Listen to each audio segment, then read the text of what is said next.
Chers amis internautes, bonjour et merci de prendre le rendez-vous de cette session d'information qui vous est offerte par Bâtisseur Plus Inter. Vous aimez la qualité et vous recherchez des matériaux de construction fiables? Bâtisseur Plus Inter est la solution.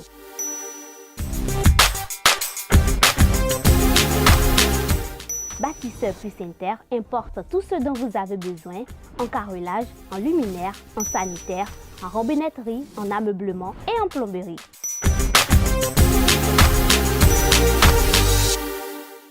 Visitez-nous à Abomey-Calavi, 4e rue après SOS, en quittant Kota pour l'université d'Abomey-Calavi. Infoline 00229 91 77 72 77. On commence par les nouvelles du Septentrion. 2 ponts ont cédé ce week-end dans le Septentrion après l'effondrement du pont de Siki. S'en est suivi celui du village de Douroubé à Ndali dans le département du Borgou. Il faut noter que ces 2 ponts ont cédé suite aux fortes pluies diluviennes qui se sont abattues dans la zone du nord du pays, causant non seulement l'effondrement de ces ponts, mais aussi la dégradation des sols, la destruction des cultures et bien d'autres dégâts.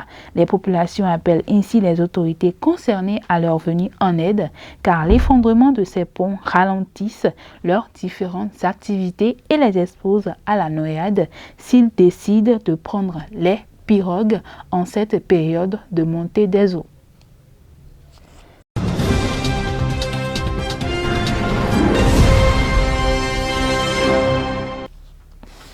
À travers un communiqué, la société béninoise d'énergie électrique SB2E annonce une succession de coupures électriques.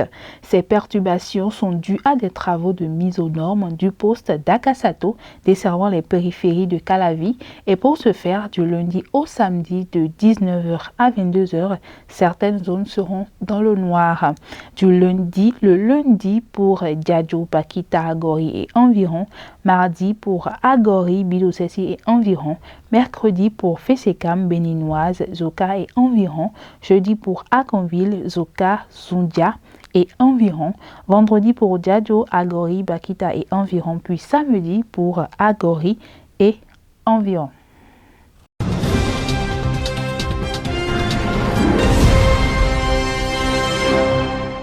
On fait un tour hors de nos frontières. Niger, la CEDEAO balaie le plan de transition du général Tiani. Au Niger, une délégation de la CEDEAO était présente le samedi dernier à Niamey dans l'espoir d'une solution diplomatique avec la junte. Au lendemain de cette mission de médiation, le général Abdulrahman Tiani, président de la CNSP, s'est exprimé à la télévision nationale, fermant la porte à tout retour en arrière avec un plan de transition de 3 ans. Cependant, cette décision semble être en contradiction avec les attentes de la CEDEAO qui appelle à un retour à l'ordre constitutionnel le plus rapidement possible.